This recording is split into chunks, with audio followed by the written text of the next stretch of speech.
There we are. We are live. Hello to everybody out there on the interwebs. Make sure we got everything shared there. And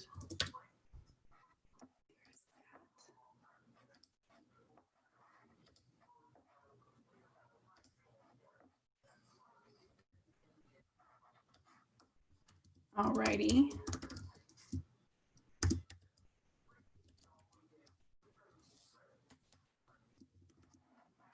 Boom.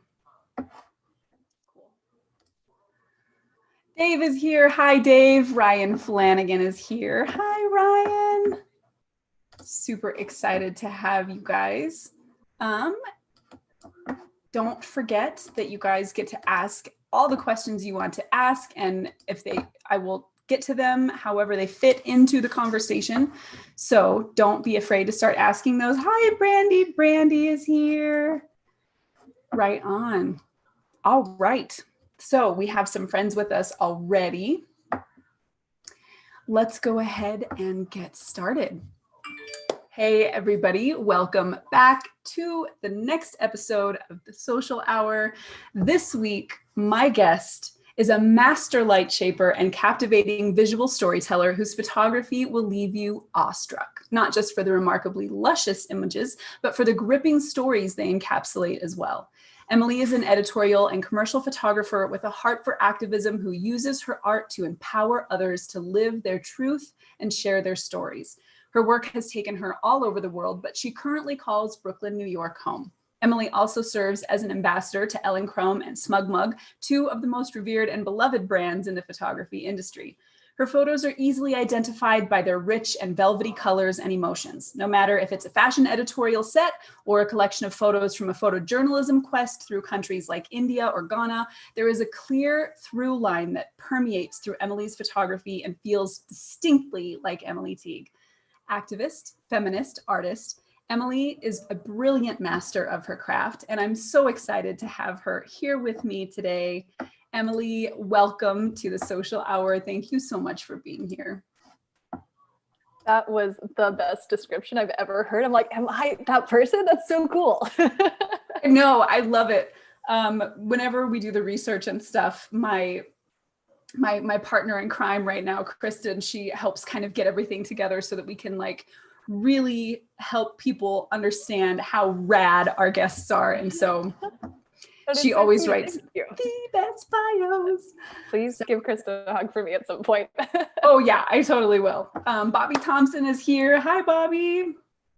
I'm so glad to have you guys. Don't forget, you guys can ask Emily any questions and I will get to them as the interview goes. So, Emily. Hi, Nicole. Hi. I'm so glad we get to do this. Me too. My nose is itching like crazy, so I have to apologize in advance, guys. I don't know like what the deal is, but it's so itchy right now. Yeah, so first, and I think I've known this before, but how did you get started in photography? Yeah, so I started when I was 16 years old, which I'm really grateful that I was pretty young when I started, although I also wish that I started at like 4 years old, 5 years old, and that like I've just been doing it my entire life, but 16 is still pretty good. My uncle offered me to take a workshop at the Fashion Institute of Technology. It was like a 3-day workshop where you could choose any course that they had offered. And there were courses offered for like beadwork or fashion design, painting, drawing, all these really cool creative courses. And in my head, I was just like, I'm not an artist. I don't know how to use my hands. Like, I'm really not good with anything like that. And I was super intimidated. And I remembered there was a photography course and I had been modeling a little bit for a friend of mine in my hometown. And so in my head, I was like, okay, this is kind of within my world. Like, I know that like my really close friend is a photographer. She's super cool. I bet that this would make me a better model for her. And this is like still very intimidating, but maybe the least intimidating. So I did not sign up for the right reasons, but it got me to the right place. And it was just like the first day of photographing people for this little workshop that we did. I was like, oh my gosh, like this is everything. This is so cool. I can like create a story and like capture someone's personality through a photo, which I'd never really done before. I just don't think I had the interest before this course, and it just sparked so much joy. And I was like, okay, this is what I'm doing for the rest of my life. I love that you knew that early, because I still, at 16, I still thought I was going to be an actress. And I was still I like that. You know, well, I was totally like going down that road. Like this is no joke. If you've ever seen my signature, it looks the way it does because I needed to have a pretty autograph for when I was famous. I love that. So like, I was like, yeah, it needs to be pretty. So it's like swooshy and so beautiful. So yeah, so I still, and then I was in the military and I was a medic. And then like, so there was I had no idea I was going to end up here. So I love that you knew like from that first experience, this is where I'm going.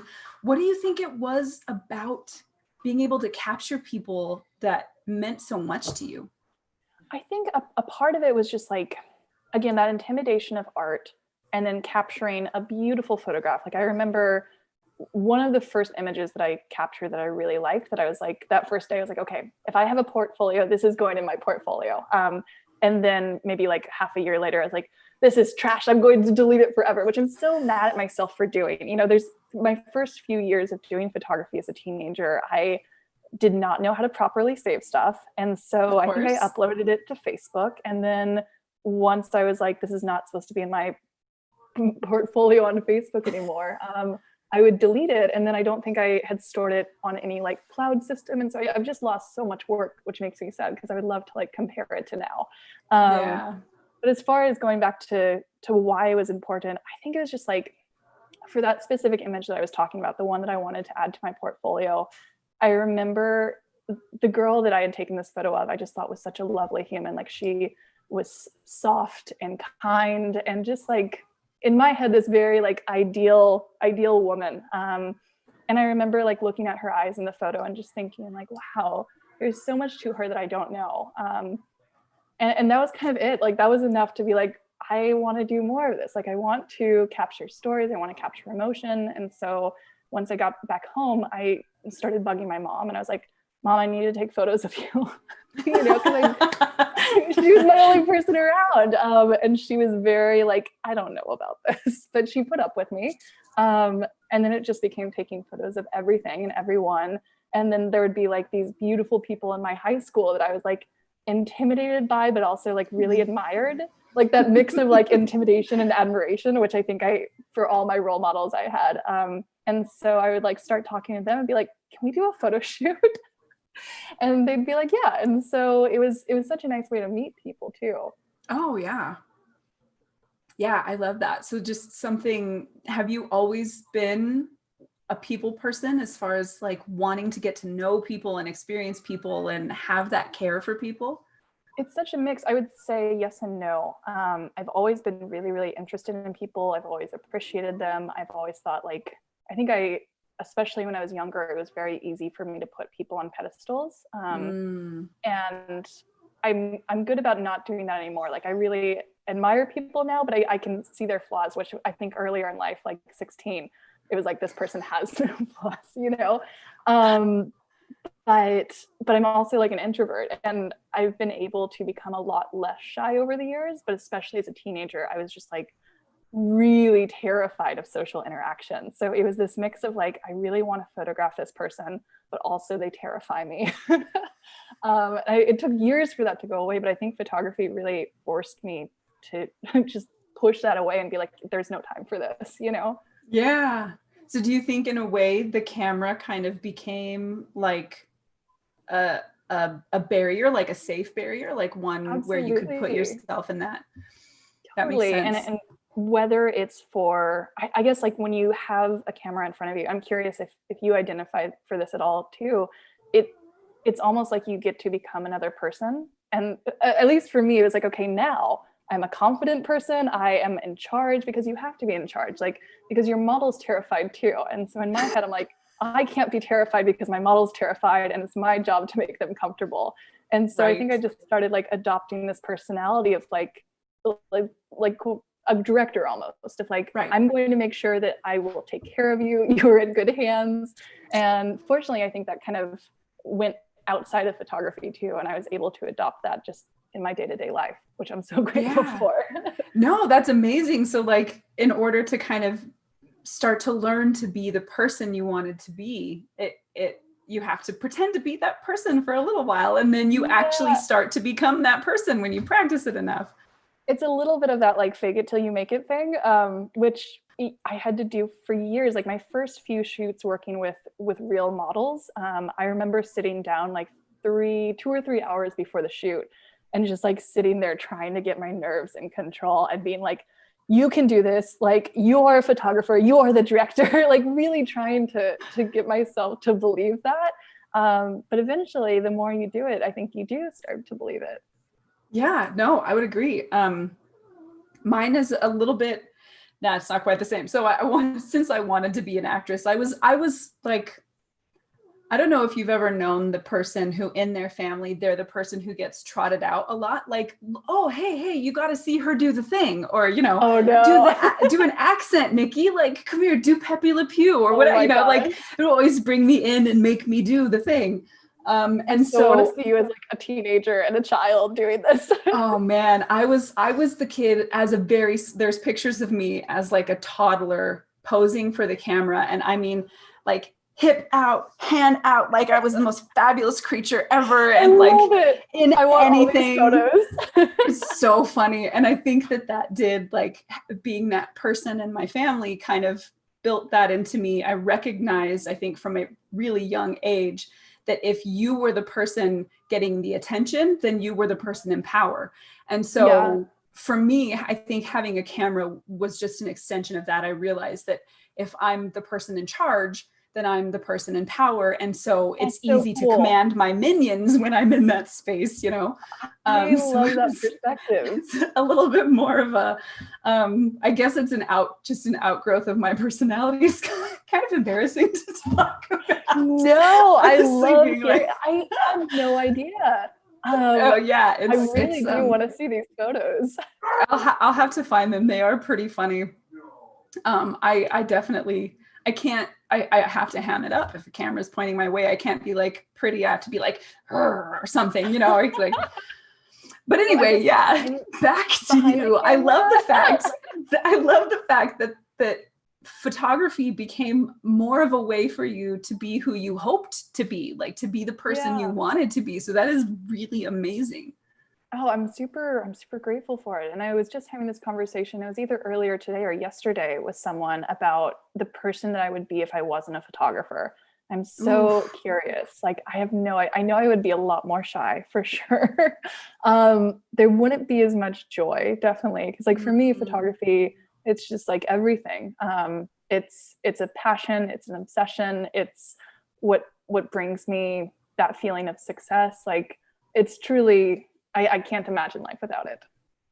Me neither, because having met you, like my very first personal experience with you, I would never have guessed that you had, or at any point had any difficulty being around people, because my experience with you is like the shepherd of people, of like making things happen and like the best at introducing people. And I'm always like, oh, if you want to know somebody, you need to know Emily, because like she's the best person to know. And you never would have guessed that, before really getting into photography, to be like, I don't know if I could talk to these people or not. I would never have guessed. I'm glad to hear that. And I love introducing people. I think it's the funnest thing, because if you have one friend who's really creative in this world and another friend who's really creative in this related world, like, wouldn't it be cool if they met each other and made magic together somehow? And I appreciate the people who have done that for me and their friends. Shout out to Dennis Dunbar, who is a mutual friend of ours and also my retoucher. He, in my mind, is the person that does that the most. And I really, every time he does it, I aspire to be more like that. He has told me he hopes to be as good at introducing people as you are. So the fact that you guys both said that is now my favorite thing ever. That's too funny. I love that. Yep, that's now my favorite thing. Speaking of, So Felix is here too. Hi, Felix. And Felix, we were just together a little bit ago. See, all the peoples. Blaine is here. Becca is here. Dennis is here. Oh man, what a crew. Jason is here. I know, like, hi guys. Bunch of my favorite people. I know, it's the raddest. I'm so glad you guys are here today.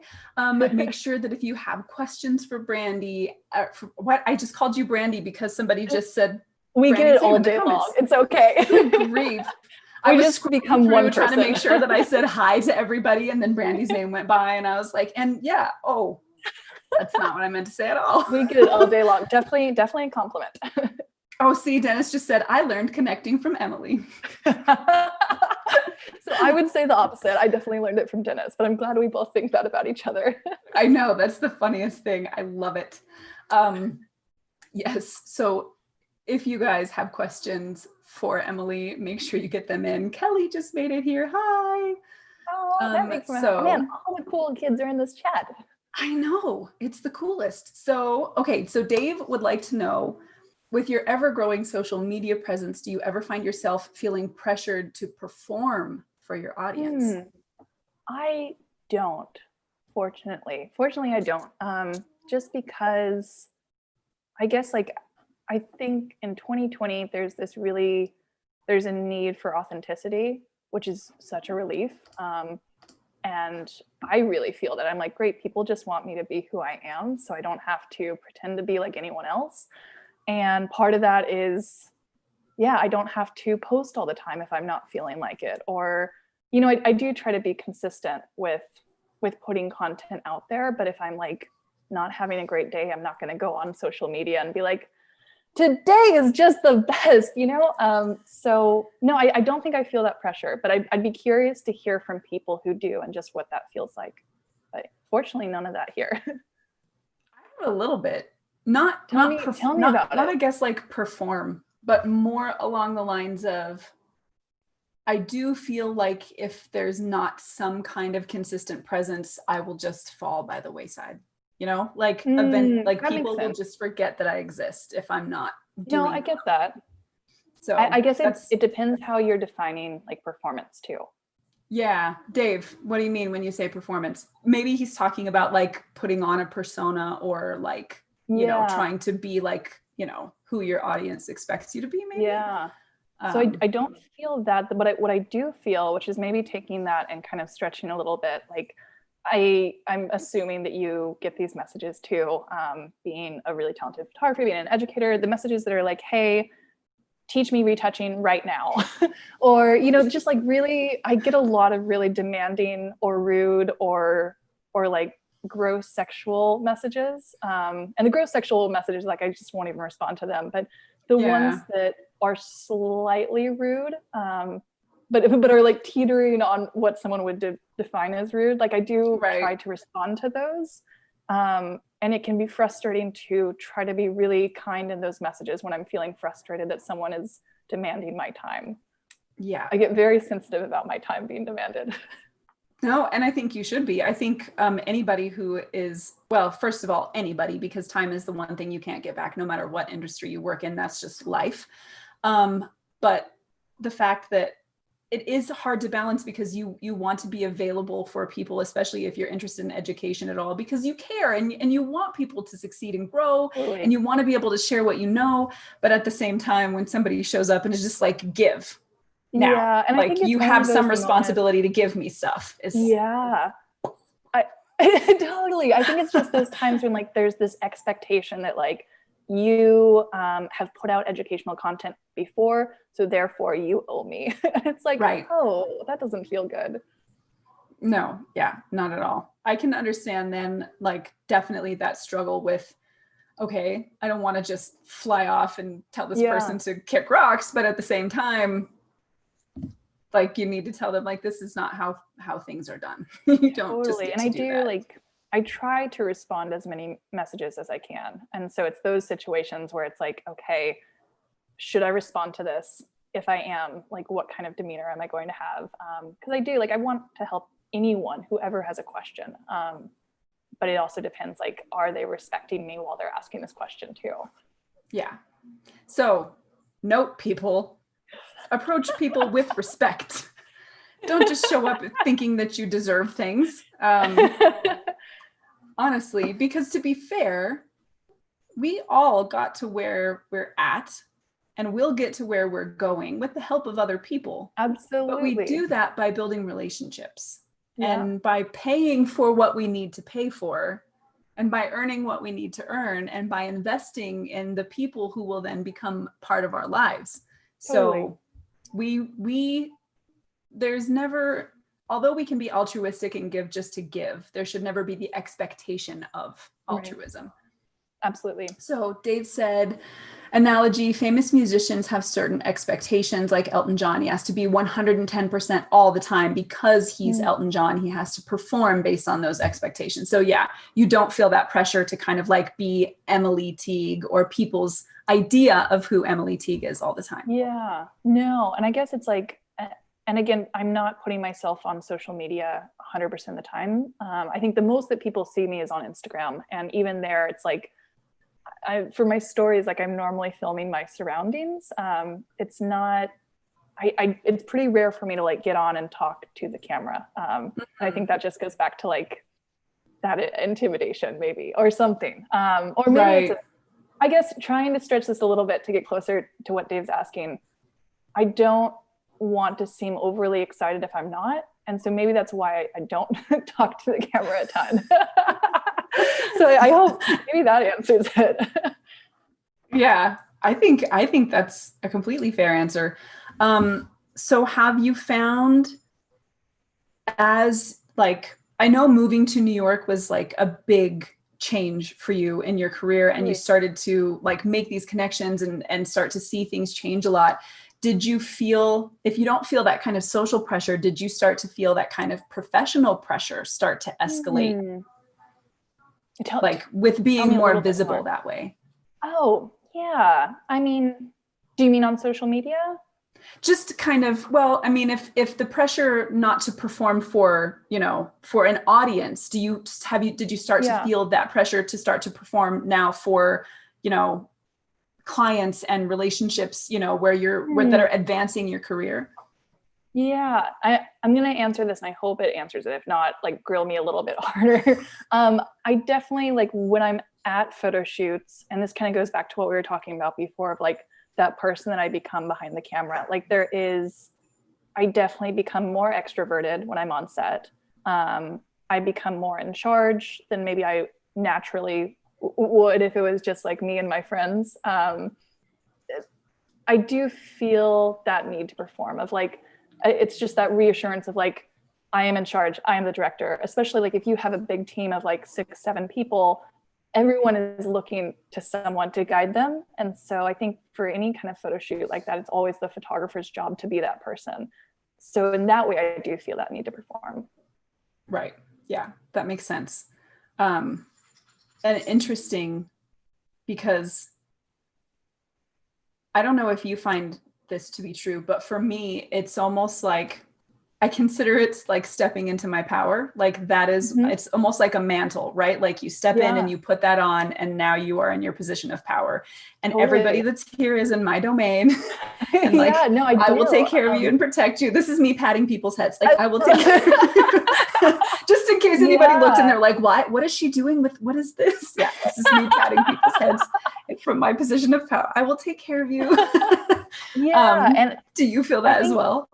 Totally. And I think in those situations, like that kind of power to me feels really fun. I'm like, this is what I enjoy. And I wouldn't enjoy it all the time.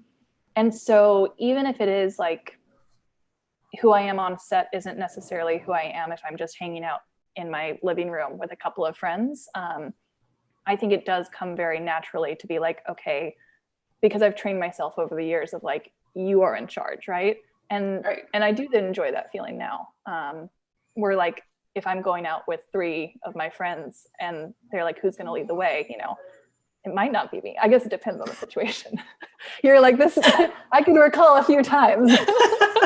There's definitely like, has anybody made a decision? No. Okay, we're doing this then. Yeah. Okay. Whatever you say, Emily, lead us to places. Yeah, definitely depends on like where my energy levels are at. Yeah, which is fair because we're never the same person for everyone and for every situation. I mean, people are multifaceted, right? I'm not the same with my kids as I am with models that I'm working with or with strangers that I'm getting introduced to somewhere. I mean, of course, the elements of me are always the same, but with my kids, I'm an authoritarian dictator. When I have my camera, I'm like a benevolent monarch. I love that. I guess they're both kind of in charge, but still, like, little bits of a different person. Yeah. And I think it's also just as far as like, if our personalities do change on set, kind of expanding on that conversation, the one part that I don't like is when I get on set, there's so much going on and my mind is in so many places that it can be really difficult for me to connect with my team. And I know that's so important. And just in the past couple of years, I've really tried to slow down and identify that. And now when I'm at shoots, I'm like, okay, the time that hair and makeup is happening, like that's no longer time to be looking at my mood board or to be adjusting lights. Like all of that has to happen before. And now that's time that I need to connect with my model and my hair and makeup artist. Like that's time to connect with my team. And it's funny because I have one of my hair and makeup artists one of my hair and makeup artists who I really adore. And we work on a bunch of projects together. But every time we're working together, she sees this very like in charge, go version of myself, which is who I am behind the camera. And I've always felt bad because I know we also connect on a really great level, but I feel like she doesn't get to see like the calm version of me. And so recently we just like hung out, just the two of us, and it was so fun to like truly connect as friends. And I was like, man, I wish I could like be this mix of like go and in charge, but also like a calm individual who can slow down. And I'm really working on that.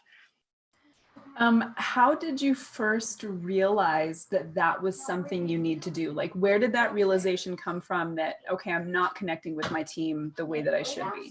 Yeah, well, I think so. It goes, everything keeps going back to earlier in this conversation, but telling you about how like I really did feel a lot of like that social anxiety, like being an introvert in an extrovert's world.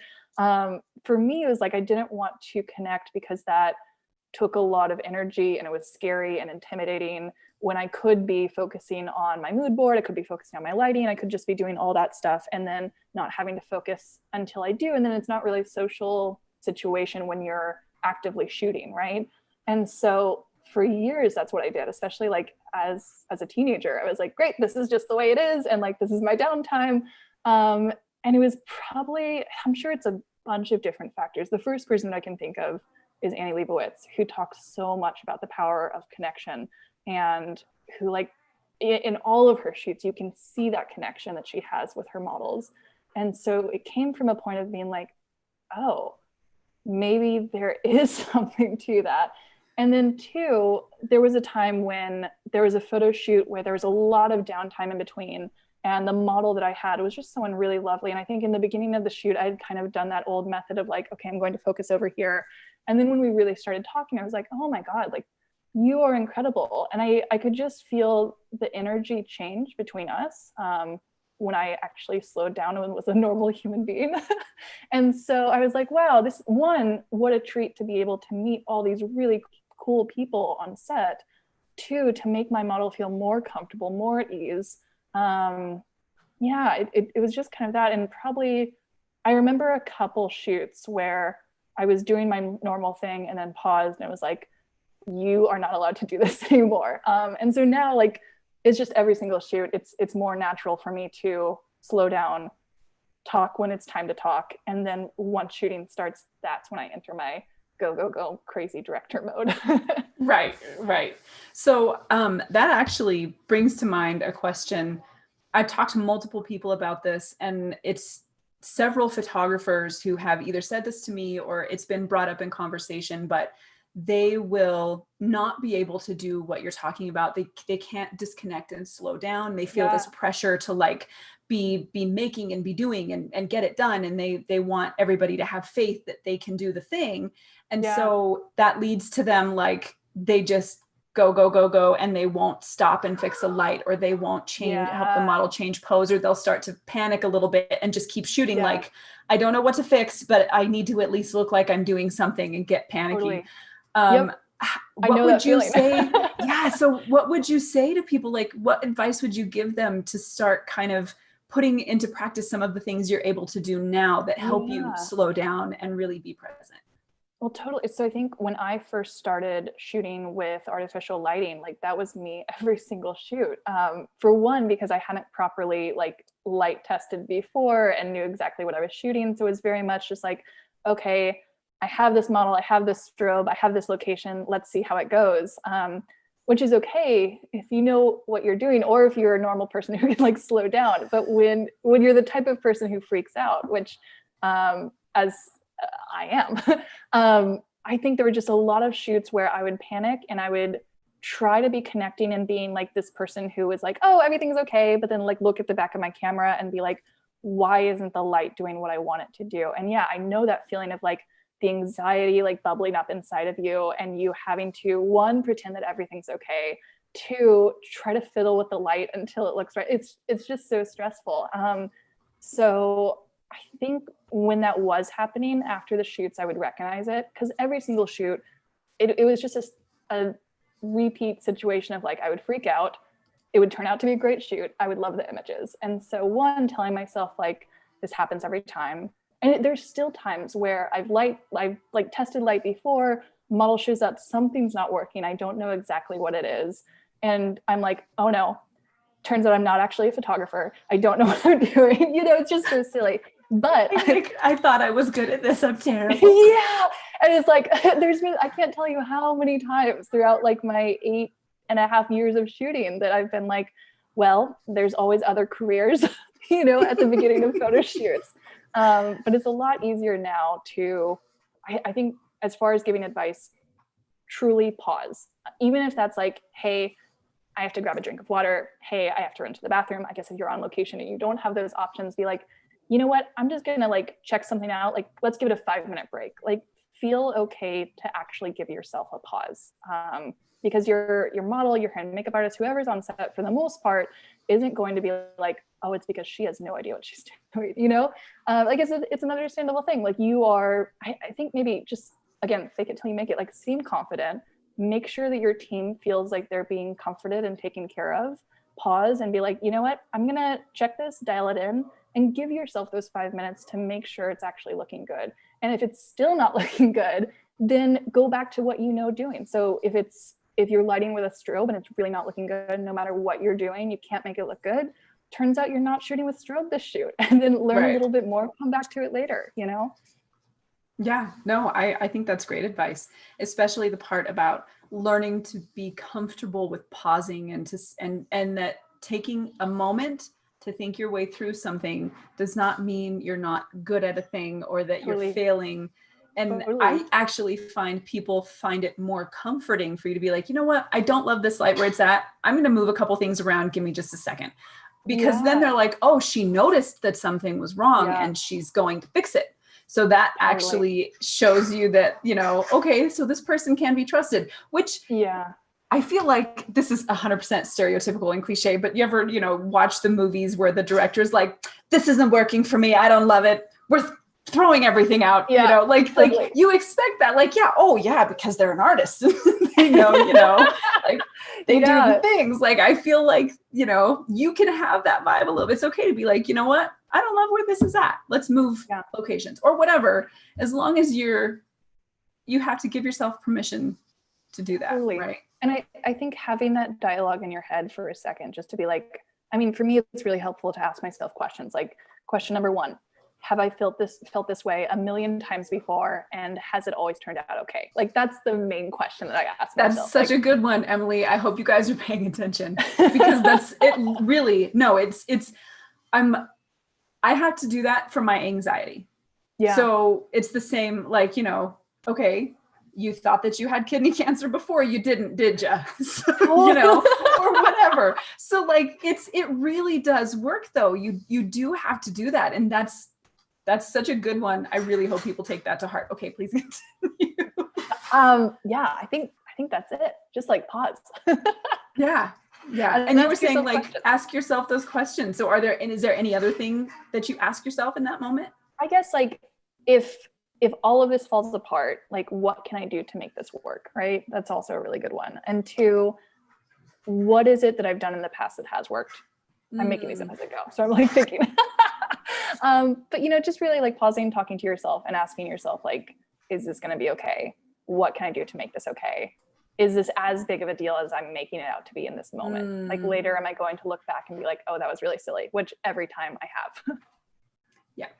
I also find being as prepared as I know to be, like, so I'm usually over prepared. Like I'm usually probably bringing too much with me, but if I know that if I have a reflector, I'm good. You know what I mean? Like I know that if I have like these couple things are a fail safe, and if everything fails, I know how to use this stuff. I can still make things work. Totally. So I find that helps as well. But I really love that point about just giving yourself permission to pause and talk to yourself for a minute and ask yourself questions, because it does help you remember that you know what you're doing. You just need to trust yourself. Totally. And I think in those moments where like, and anyone with anxiety, I think will understand this, where like when your heart starts racing and your mind starts racing and nothing is making sense, the only thing you can think is like, oh my God, I've just ruined everything. Like you need to pause and just like really be realistic with yourself and be like, am I overreacting? Yep, agreed. Also, if you've never done diaphragmatic breathing, highly recommended. Saved me from several, it's like stop an anxiety attack from turning into a panic attack. So, but I like this train of thought, because that kind of plays into a couple of the questions that have been asked. So Ryan wants to know, do you find on editorial, let me start again. Do you find on editorial assignments you are able to use your more introverted side to be able to talk and connect with subjects easier? Or do you still have to be more extroverted even when you're doing editorial work? I think no matter what assignment I'm doing, like it really anything, whether it's food photography, which I don't do anymore, but I did for years, or it's editorial, it's photojournalism, like anything. I still want everyone to know that everything's going to be okay. And so I'm still putting on that kind of, I'm in charge, because I also want the client to feel good. Right. And so I think I realized when I was a teenager that I'm an introvert living in an extrovert's world. Right. And to be successful, I must be an extrovert, which isn't true, I will say. But for me, that was my realization for myself, is like, I need to take on these traits to make clients feel comfortable, to make sure that they feel good. And I know that there are so many introverts who are like, I'm not going to do that, and are perfectly successful and capable and all is fine. But for someone who's an introvert mixed with anxiety, you know, I think it is helpful just to kind of put on that, I guess, that persona of being like, this is all okay. I'm constantly talking to my clients and trying to make them know that like I am the right person for this job. And part of that is trying to be really charismatic and charming. Yeah. So even on those assignments, I'm still a little bit of an extrovert. Right. That makes sense. Expanding on his question a little bit, when you are off doing like photojournalism or activism work, is that still a thing? Or do you find that having that kind of a little bit more, I always think of introverts as tender people. Like I feel like there's something about an introvert that if you can get into a great conversation with them, it will be the best conversation, because like it seems like those one-on-one connections are so much, I don't want to say deeper with introverts. Maybe it's because us extroverts are like, we live outside of our skin, so we're constantly like blah blah, and so when you can get into that conversation with an introvert, it feels so much more intimate, and like you can build a trust there. And I know a lot of times in some of your activism work, you're working with people who are in a very tender place. So do you find that is a strength at all for you? I do. In that situation, I'm still in a position where I can lead the conversation. I can make it clear that like I'm in charge, but it is much more subdued, right? Because oftentimes we're having these really emotional conversations. Like anything that we're working on is really deep and heavy. And so in those situations, I'm not going to be laughing as much, smiling as much, you know, I'll still be kind and warm. But yeah, that's actually a really good question. I'm gonna go back to that last answer and say that in those situations, I do tone it down. Right. No, that's understandable. I was wondering about that. When he asked that question, that was the first thing I thought of, was that I know, you know, in those moments, having that kind of more subdued and nature, especially for people who are in a self-protective mode, right? Like maybe that's something that would be easier for them to kind of connect to, rather than like, I'm here to take your picture. Hi. You know? Yeah. Let's do a thing. I think the other thing is with any kind of like commercial or anything like that, I'm trying to do a lot of the talking. I'm also asking a lot of questions, but it's like, I'm going to try to talk more than I normally would, where I think in photojournalism situations, I'm trying to ask more questions. I'm trying to observe more. That's a really, really good point. And maybe that is a superpower for people who are a little bit more introverted when it comes to those situations where you will learn, or you will be more capable because of that ability to observe and to ask questions, and not to be necessarily putting yourself forward, but to be bringing that other person forward. Right. And I guess like it should never be about my personality in those situations, where I think with a commercial set, like part of the reason they're hiring me is also because I'm a fun, enjoyable photographer to be around, right? Where it is different. So yeah, that's actually a really, really great question. Yeah, I think that's a fair point too. And something, if I don't stop getting hairs stuck to my face that make me itch, I'm gonna lose my mind. Like trying to be really professional, I'm like, oh my God, it's just so bad. I'm strokey beard meeting. But I think that is a really good point that often gets overlooked. And we've talked about this on the show before, but the fact is that people work with people. And if you're working on set and you're working with a client or for somebody, they have to enjoy working with you. I mean, that is a big part of the equation. Yeah. There's so many different stories I've heard of like, there's two photographers that could be hired and you hire the one who is more enjoyable to be around, even if their work is it doesn't compete as much. Right. And to me, when I first heard that, I was like, that's wild. But also it makes so much sense. If you have to be around someone for 9 hours, they better be a decent human to be around. Right. And this goes for photographers, but it also goes for me as a photographer hiring team members. Like if I'm going to hire a hair and makeup artist, a model, a stylist, like anyone that I hire, it has to be someone that I connect with, who I can rely on, because day of the shoot, like that's my team, right?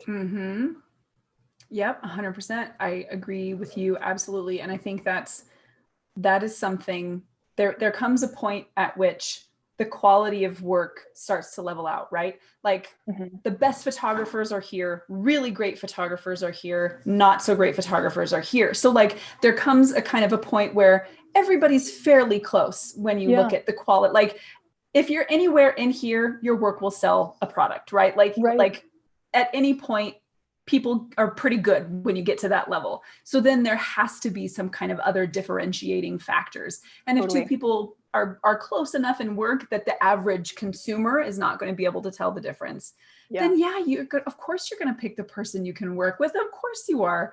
Like that makes perfect sense. So Gary Monroe would like to know, are you still able to shoot for fun, or do you feel required to have like a whole team and do big productions all the time? I definitely shoot for fun, but to me, like having that big team is fun, right? And so I can do a test shoot and still get 6 people on board, like an entire team, right? But I guess recently, last week actually, I went upstate with my roommate, Brandy Nicole, and we went with this fantastic model that I recently worked with on a campaign for Elinchrom. Her name's Masumi. And we didn't have hair and makeup artists, we didn't have a stylist, and we just had like a really fun day shooting. And it's a mix where like, I'm happy with the images, it's great, but there's also something missing for me. And especially like being a fashion photographer, like I really long to work with a great stylist, right? And I can self-style. And so like, if I'm really just aching to shoot, like I can go get some clothes either from like a local designer, or I can, rent and return. But it's One, I'm not a great stylist. This is something that I have had to learn over the years. I accept it. It's okay. You know, and I think for a long I can time, barely dress myself, so me too. I It's just like black and it's all good. So I guess to answer the question kind of in two parts, like I can take a model out, have no one else, have her do her own hair and makeup, have her do her own styling, and we can create really great, beautiful images. But I think for me, every single shoot I do, it's investing a lot of time. I have recently decided that I no longer want to retouch. So now it's investing money in a retoucher. It's investing a lot of things, right? And so I don't want to do a shoot that's not going to make its way into my portfolio. I think that probably answers that. And so if I am doing something that's going to make my way into its portfolio, I want to work with the best possible people. But I'm sure, I think as I start to experiment more, those are situations where I can kind of loosen up a little bit. And that's been one of the fun things about doing self-portraits, which my roommate Brandy has definitely inspired, is like, those are the moments where I'm like, okay, I'm going to retouch these myself. Because like, one, it's not going to be for my portfolio. This is purely just to like play around and experiment. Like, I really wanted to get better at using gels. And so I did a photo shoot with some gels recently that was just for myself. And one, I learned how to use gels better. So yeah, I guess to answer the question after that long rambling, I think the times when I'm experimenting, where I'm doing self-portraits, those are where I don't really need a team. But if I'm doing something for my portfolio, then I need a team. Yeah. Even if it's just like a person who can do hair and makeup and a model. It can be a small team. Yeah, completely. 100% agree. I think there does come a certain point where when you're making your living at something, you realize that you can no longer treat it like a hobby, and you have to be so much more careful with your time, and you have to be so much more intentional about what you do and where you invest your time and effort, because there's not enough hours in the day. Totally. I know we were talking about this earlier. It's like having to make those choices of like, I only have this many hours in the week. This many hours are taken up by A, B, C, D, E. And it's like, with my hours that are free, how am I going to spend them? Right. Yep.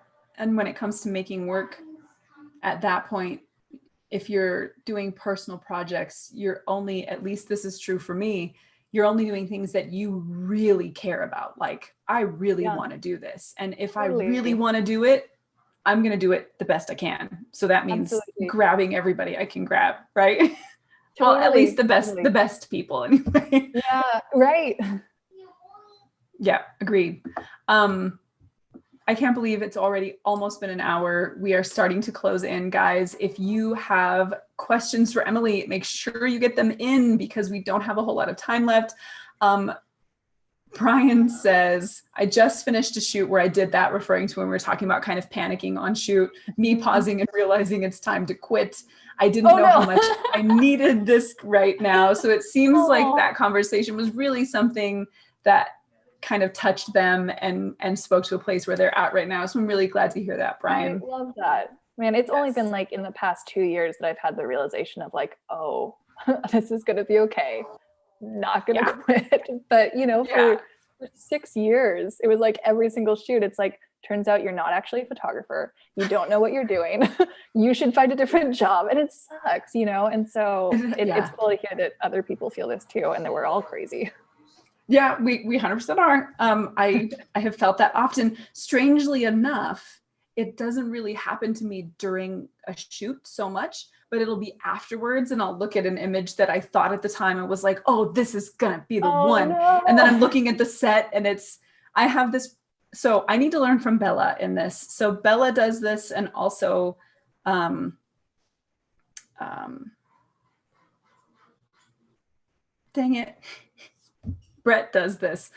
They both talked about not getting too tied to a result, but having a general idea of what they want and then allowing for that to become what it's meant to be, and not necessarily building all of this expectation in their head so that if it doesn't come out just the way you pictured it, you're not super disappointed. I 100% do that. I can see it. I have an idea of what it's going to be. I know what it's going to look like. And if it doesn't, I'm like, no. I guess I lied to myself for all these years. Well, I think it can also, like, if you're having that thought during the photo shoot, it can be also like such a waste of time if you're just like constantly trying to get this perfect shot. And this has been something that my assistant has helped me with a lot, is like, I will get so stuck on like one look, right? And I'll be like, okay, we're going to shoot this until it's perfect. And my assistant will be like, Emily, I think we've got it. I'm like, I think we're almost there. And he's like, no, we've got it. We're moving on to the next look. And like, I need that and I love it. And I still do it now, just because I know what I want, right? We all do. And for the most part. And so it's really helpful to be like, okay, you know what? We've got something. It's great. Like, it's time to move on, especially if you're dealing with time constraints. No, 100%. That's a really good point as well. This idea that it's better, like the finished is better than perfect. This idea that, you know, get there, get 80%. 80% is good. Like 80% is still great if that means you can finish. So don't like hold yourself back by having these unrealistic standards for perfection when the simple fact is getting to 80% is going to get you there and still going to be amazing. Yeah, agree. So Ryan would like to know another editorial question. How did you come to want to touch on the issues that you have, and how did you go about finding someone to sponsor you to do that work? I'm assuming referring to, you know, your photojournalism travels. Yeah, I guess I had, when I was 17, there was a program that I took where I could take classes at my college for like only $35, which looking back is ridiculous, like so cool. And so one of the classes that I took was working at my college's newspaper. And I just like fell in love with it. So that was kind of my introduction to photojournalism. And from there, I got hired for like a couple different newspapers as a freelancer, and it just kind of expanded on there. But during that time, when I was around 19, I had already done some street photography when I was traveling. I had gone to, I think at that point, I'd already gone to Vietnam. I had gone all across Europe. Like, travel has always been really important for me. Ever since I graduated from high school and I was allowed to travel. And so I had like what was a small portfolio. And I've been interested in social issues since I was a child, which I totally credit my mom for. And so there's just all this stuff that was already important to me, like environmental rights, women's rights, animal rights, all these different topics. And so I knew that looking at different photojournalists who I really admired, I was like, I want to do that. Like, how do I do that? And so I just sat down with a notebook and was like, what am I passionate about? Like, what am I willing to fight for? And wrote down every single issue. And then it was kind of like really broad issues. And I was like, okay, let's break this down more. And so I would take like women's rights and be like, okay, like sex trafficking, child marriage, like all these different things within those topics. And did that a ton until I finally got down to researching about all these different topics. And during my research, I had found out that there's major chocolate companies like Hershey's, Mars, Nestle, that are using slave labor in the Ivory Coast in Ghana. No. Yeah, I know. It breaks my heart too. I'm sorry. And I was shocked. Like, I had never heard that before. And I was like, what? Me neither. And there's articles about it, but it's not like most people I talked to are just shocked about it, as I was. Well, yeah. I mean, these companies have big money, big pull, big PR. And so I started doing more and more research about it. And the more I read, I was like, oh my God, like this is happening right now. And I think it was Nestle's. It was either Nestle's or Mars was like and these years are a little rough, but it was like in 2005, they're like, okay, we've been called out, we're going to stop. In 2008, we're going to stop. And then it was like 2008, it's like actually in 2010. And it was like 2015. And so they kept like pushing it. And it still hasn't stopped. Like, it's still like slave labor for cacao is still a major thing. And so I got super interested in it and was like, wow, this is horrible. I want to learn everything I can about this, and this is what I want to focus on. Like, this is a massive issue that I'm super interested in. And so then I started doing more research to find out which kind of NGOs are working on this. And through that, I found out about an organization called Free the Slaves. They're based in DC, but they work worldwide. And after, I think I took like maybe a month or so and wrote this pitch letter that I had showed like my college professor, I had showed all the photographers I knew, like anyone who would read this letter and try to help me edit it. I stole them in, and I had developed, because at the time I was just putting all of my work into one website. It was like fashion, portrait, photojournalism. And I was like, okay, if I want them to take me seriously, I'm going to create just a photojournalism website, which I will say, disclaimer, and now it is combined again for me, because I think it's such a huge part of me. But at the time, I was like, okay, they need to know that like this is what I do, right? They need to take me seriously. And so I sent them my newly developed website with all my street photography on it, any kind of photojournalism work. It was just trying to prove to them like, hey, I know what I'm doing. I have quality work, right? And maybe I haven't worked for NGOs before, but obviously I'm interested in photojournalism and you guys can trust me. And they got back to me and they're pretty much like, hey, Emily, we actually aren't focusing on that. But what we are focusing on is child trafficking in Ghana in these fishing villages. Do you have any interest in that? And they sent me over all this material to read. And at the end, I was like, oh my God, like this is happening too. It's such a breakthrough, because at 19, I really didn't know a lot about trafficking. And I was like, oh my God, I was heartbroken and shocked. And I was like, of course I want to work on this. And so that was the first project that was really just an eye opener into wanting to dive into this more. And then as far as sponsorship, one, I think, and I'm just going to talk about my experience, I think it's really important to have relationships before you ask for money. And there's exceptions. Like I know there's a ton of scholarships out there, and I've applied for different scholarships before. If you have relationships with different companies who are interested in this, and I know this sounds lame, but if it can also benefit them somehow, try to find ways that it can benefit them as well as you. I think that's really helpful. And then, just kind of pitching it to them, or even just telling them as a friend, if you do have relationships with them. I think for me, I was sponsored on a trip by SmugMug and Flickr to do sex trafficking work in India, to document it. And I have a close friend, Alistair, who works for SmugMug. And we were just meeting as friends, and there was like no intention at all to get this sponsored. At the time, I was just like, hey, I really want to focus on this project. And by the end of the conversation, I was totally shocked, because like, okay, how can we help with this? And I was like, oh, that's interesting. And so then it kind of gave me the idea of like, okay, there's actually companies, brands, organizations that do want to help with this work. But I do think it's important to have relationships with them before you just go to any old random company, cold email them and are like, hey, give me money to work on this project that's really important, because there's a million photographers that want to do that. Right. Yeah, I hope that helps somewhat.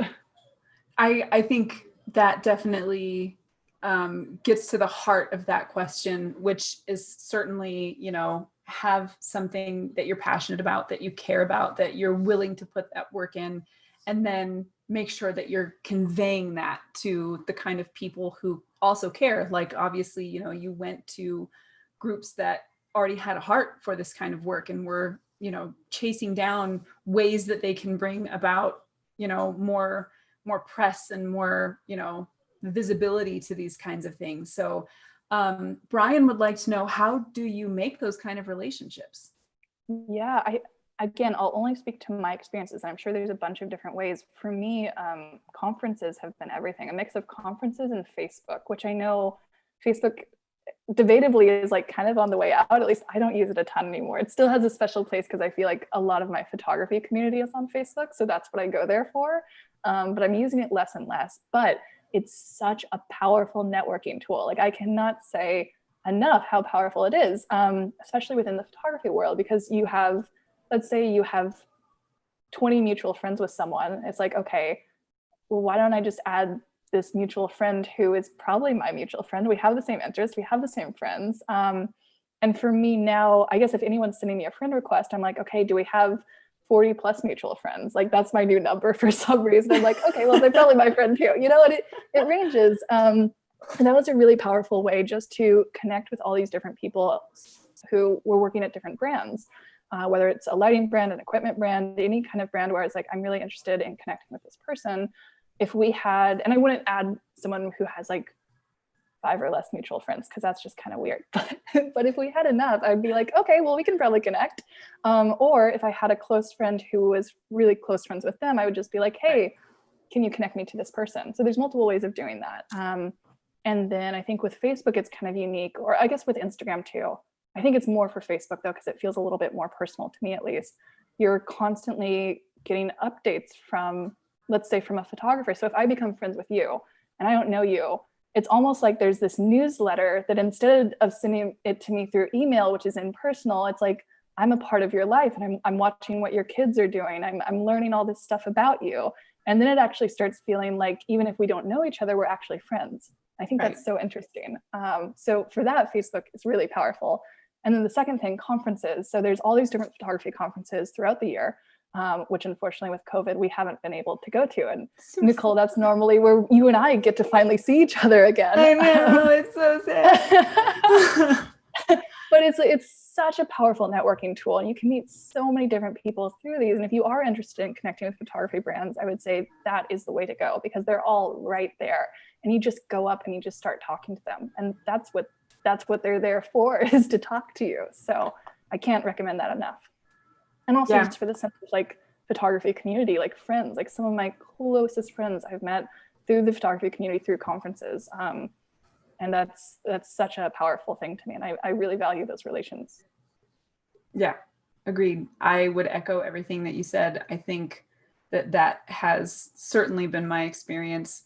And I think I would just add, make sure that you don't go at things from a mercenary point of view. Don't go with the only intention to get something from these people that you're meeting, but go with the intention of being of equal service to them. You want to be valuable in their life as well. And you want them to find you to be a person of value, just to add in general. And I think if you're sincere and you meet people with the intention of making their lives better for having been part of it, then I think, those relationships can kind of grow from there, because if you go in being a decent human, right? Yeah, just be a good person. Just be a good person. Pratik says, what will you do if conferences end? Why would you say such things, Pratik? I would say there is this incredible retoucher friend of mine, one of my best friends, Pratik Nayak, and we just host a bunch of retreats, retreats, man. Yeah, I think we're in an interesting time where conferences, at least like major, massive conferences like PPE, WPPI, like the sales are going down. And if the sales go down, like eventually they can't have a conference if the money's not there, right? Right. But then I look at other conferences, like I'm looking at what Portrait Masters is doing, or what Kondo for Sony is doing, these smaller, much more intimate conferences. And they're just killing it. I think people are really craving that. I do think that it's going to change, but I think that just opens up for new opportunities, or even, again, like retreats where you have just like 6 to 10 people and it's a lot more intimate. I think that's definitely the direction it's going in. Yeah, I think you're probably right. I think we're definitely going to see big changes. And I know going to a conference with the intention of furthering your career definitely changes the way that you approach the conference in general, as opposed to going just to go be with your people, because sometimes I go just to be with my people, and sometimes I go and I have I think for me, like my intention is always to go be with my people, because like it's my favorite time of the year. Like that community is my favorite community. Like that's where I feel like I am so just totally accepted. But I also notice that every time I'm there doing that, there's all these other networking relationships that come out of it just so effortlessly. Yeah, which is such a good point. If you go just to meet people and to enjoy each other, those 6 degrees of separation start to get whittled down, and pretty soon you're like, oh, let me introduce you to my friend this person, and you're like, holy, I never thought I would meet this person. Hey, look, they're super rad also. And then 6 months later you're working with them, and you just you never know what is going to flower from those seeds that get planted. Right. And I think that's one of the reasons why Dennis and I are constantly trying to introduce people, because I know we appreciate that when people have done that for us. Yes. And it leads to incredible things. Actually, Dennis, I think it was Dennis introduced me to, I think his name, oh my gosh, I can't believe, I'm not going to say his name because I'm forgetting it right now, but it was a photographer in New York who we just had one brief conversation. It's the only time we've ever met each other. We talked for maybe 15 minutes. It was right before I was going to India to do this sex trafficking project. And I had mentioned to him a struggle that I was having with it. Which was trying to find, I think it was an organization within Kolkata that I could work with. Like I already had one in Delhi, and he's like, it just so happens I used to work for focusing on trafficking. And I have this, I think it was like a security guard who's connected to a lawyer who might be able to help you. And I was like, this is kind of sketchy, but let's see where this goes. I call this security guard. He says, okay, I have this lawyer in Patna, which is like in the middle of India in this small county. And I'm like, okay. And so the next thing I know, I'm on the phone with this lawyer, Shama, who is now one of my really dear close friends. And it was just incredible to me, like these small connections that you make lead to something so much bigger. Yes. So don't take those for granted, people.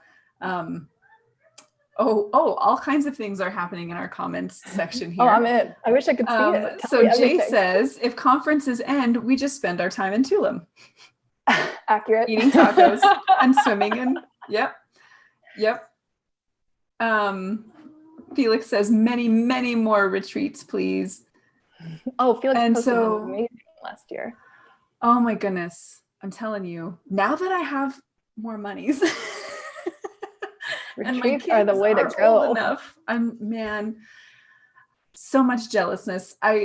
That's one of the hard parts about juggling, mom life and career life and other things, is like, oh, you so much want to go do all of the things, and yet babies.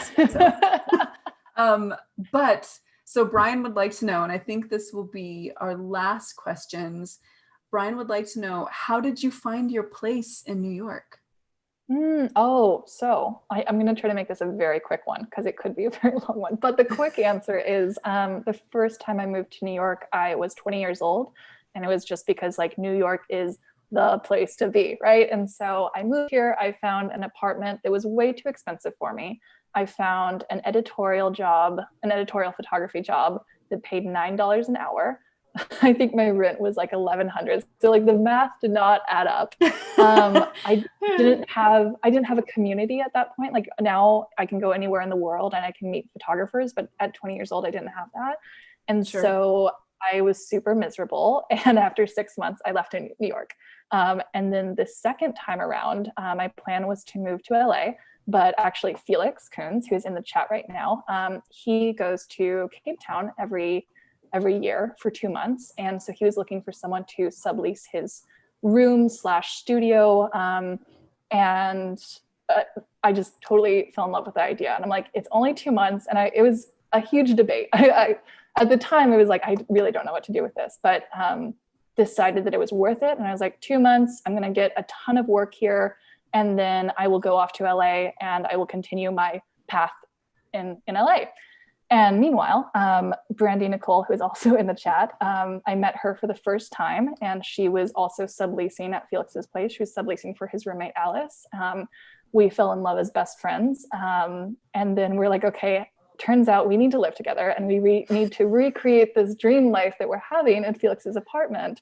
And so we moved right down the hall from Felix. And now Brandy is somewhere behind this wall over here, and Felix is behind a wall over there. So it really worked out like a dream.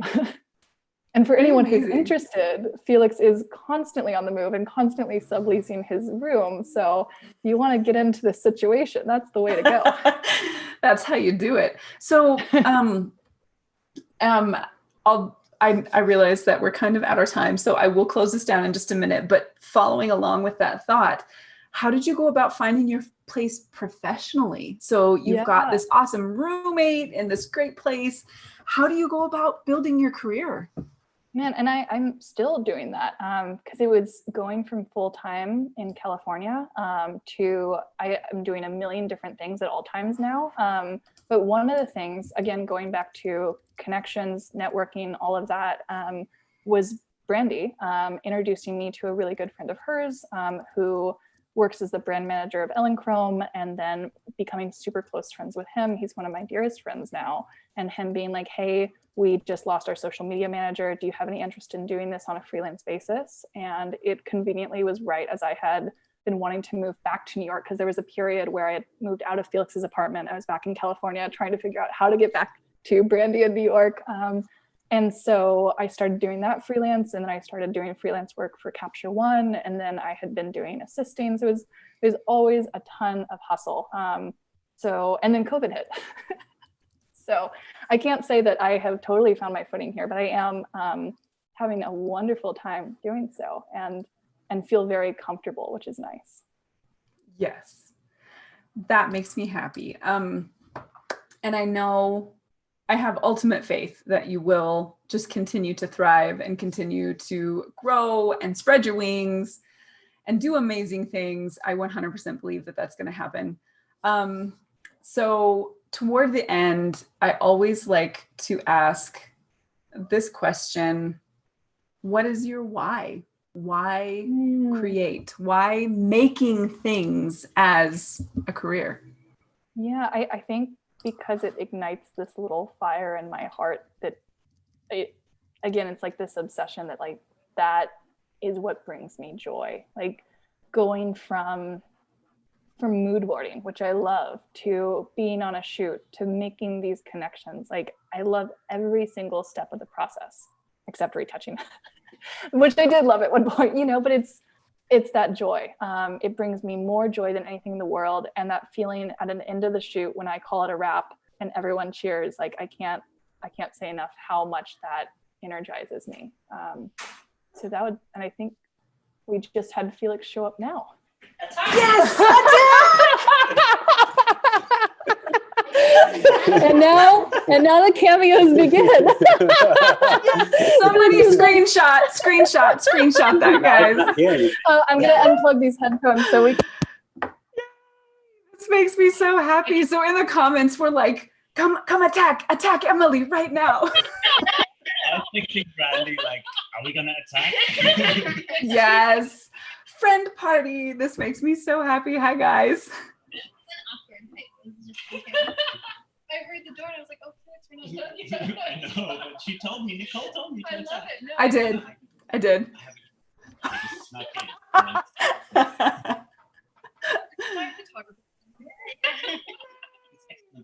Yes.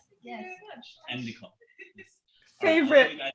We just wanted to attack. End of attack. What a perfect ending. Okay, have fun, you guys. Y'all are doing great.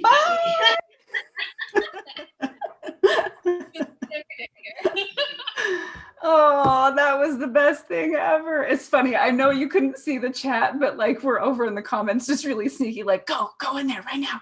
Go get her. It's probably Felix, right? Yes, that makes me happy. Oh my goodness. So fun. Okay, I'm glad. I know now I feel like my cheeks are gonna hurt from smiling now.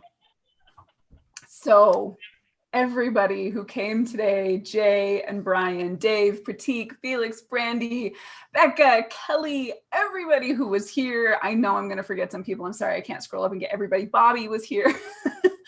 Guys, thank you for coming so much. Thank you for coming and hanging out, for asking amazing questions, for keeping the comment section lively and fun like you always do. I appreciate you guys being here so much. Emily shared some really amazing things today, and I hope that not only was it valuable for you guys, but if you think that it will be valuable for other people, if you will share this video with them. We can't learn and grow if we don't hear from the people who are going to help us change our lives. And that is the whole goal of this show. And there's people out there who need to hear the things that Emily had to say, and they won't know if you don't share. So please do that. Like, subscribe if you find this kind of content valuable. Emily, you are such a darling. Thank you so much for being here with me today. Thank you, Nicole. I feel very honored to be on here. I'm super glad that you were. I think that that was really valuable. I hope that people take away a lot from it. I know I did, and I know that there are people out there who need to hear it. So my peeps, I love you guys so much. Thank you for being here today. Miss Emily, where can people find you online? They can find me on Instagram at _Emily Teague. They can find me on Facebook at Emily Teague Photography and on my website at emily-teague.com. Yes. So go find Emily, follow her, love her, do all of the things. Next week, join me again Tuesday at 7. Megan DiPiero is going to be here, and we are going to be talking about all things business, how to thrive as a portrait photographer, and all of the great things that you can do to really like springboard your career and start making the money that you should be making as an artist. Guys, thank you so much. And until